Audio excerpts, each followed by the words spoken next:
এটি ছিল সুস্পষ্ট গণহত্যা, যাদের মাথায় উঠে যে কোনো মূল্যে গদি আমার টিকিয়ে রাখতে হবে, মানুষ যা মারা যাক কোনো অসুবিধা নেই। এই জন্য আপনারা সাক্ষী, শুধু স্থলভাগেই এই গুলি চালানো হয়নি, আকাশ থেকেও গুলি চালিয়ে মানুষকে হত্যা করা হয়েছে। এগুলা ছিল দুঃখজনক। এই দৃশ্য একটা স্বাধীন দেশের নাগরিক দেখতে হবে, এর জন্য আমরা মানসিকভাবে প্রস্তুত ছিলাম না। আবার বিভিন্ন সময় ইন্টারনেট সেবা টোটালি বন্ধ করে দিয়ে সেখানে যাদেরকে হত্যা করা হয়েছে তাদের লাশ গুম করা হয়েছে।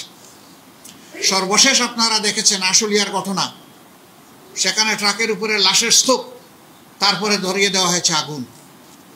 আমরা কোন সভ্যতায় বসবাস করছি? এই সমস্ত গণহত্যা যারাই সংগঠিত করেছে তাদেরকে অবশ্যই আমরা সরকারের কাছে দাবি জানাবো, অবশ্যই তাদেরকে বিচারের এবং আইনের আওতায় আনতেই হবে। এই গণহত্যা ক্ষমা করার কারো অধিকার নেই।